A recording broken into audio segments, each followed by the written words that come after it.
Hi, students. This is Professor Patty. It's Monday the 22nd, and we should be getting into week 2 content here because remember our semester starts or our weeks start on Saturday.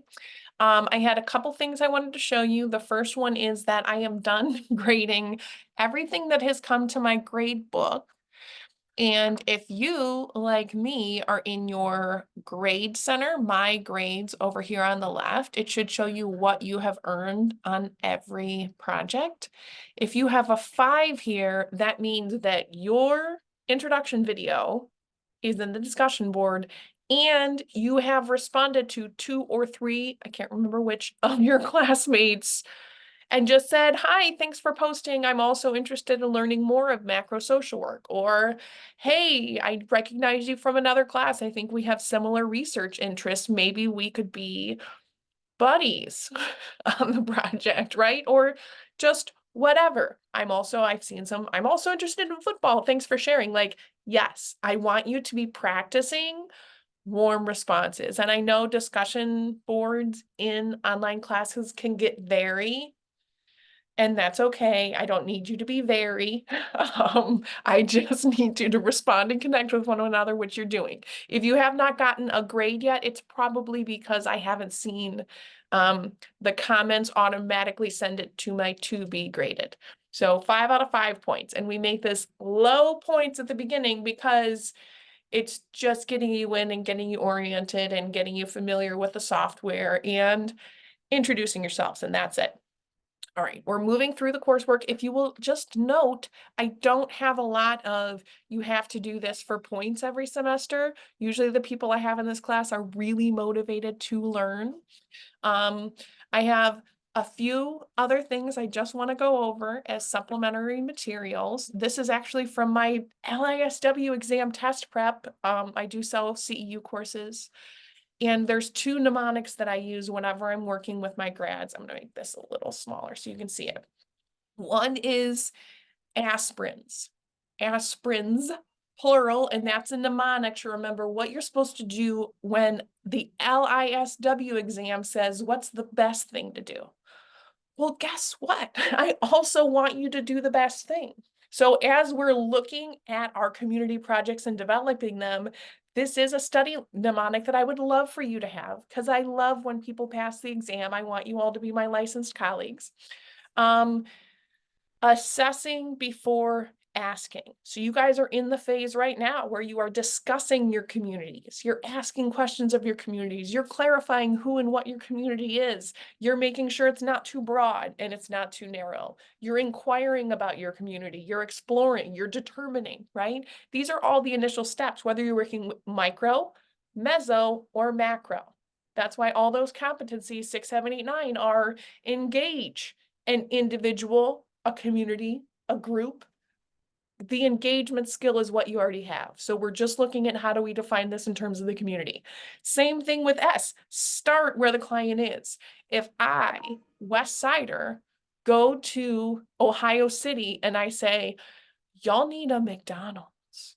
I need to be able to stop and get my bacon, egg, and cheese McMuffin on the way in. Guess what Ohio City is going to say? We have rallied against McDonald's. We have gone to millions of dollars of length to keep a McDonald's out. So I need to start where Ohio City is, not where I am, not where McDonald's is.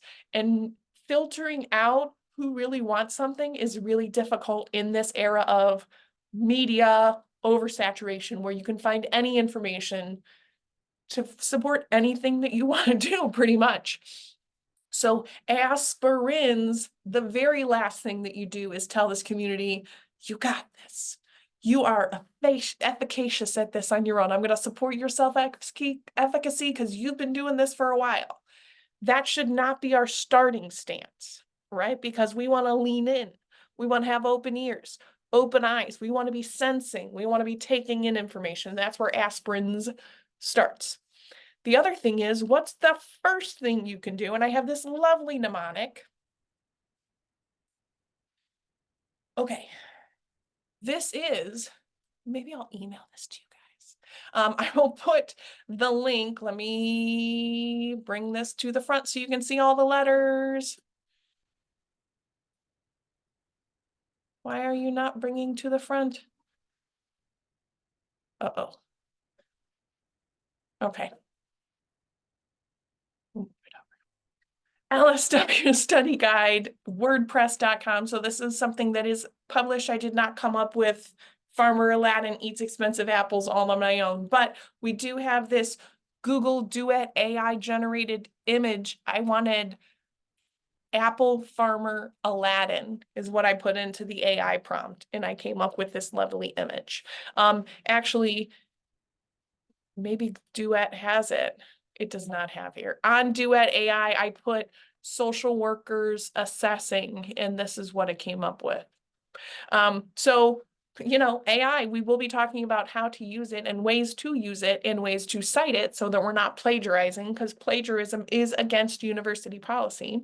However, it's a tool. It's a tool I've used for several parts of my current work that I will be showing you how to use as I'm showing you this Farmer Aladdin mnemonic. So the Farmer Aladdin mnemonic is feelings, assess, refer, educate, advocate, and intervene.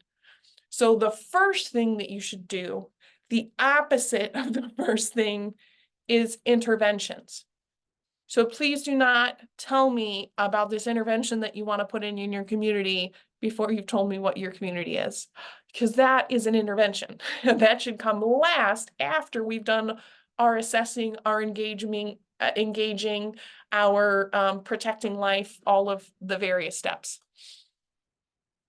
So, I think that's all I have to share with you today, but I wanted to pop in and say, please submit a few more comments if you do not yet have your grade for your introduction, and I will continue to, I'm reading the chapters of the book on YouTube, but I'm mostly trusting you guys to read the chapters, infer what you need to from the chapters, and apply the information from the chapters as you are applying the information from all of your previous coursework to this practice of assessing the community you want to work in, because I really want to be giving you feedback on where to look further in your career around your advocacy issue, your policy issue, your area of interest. I want to get you guys in a direction where you can understand where your strengths and those needs might meet up and where you might be directing your career.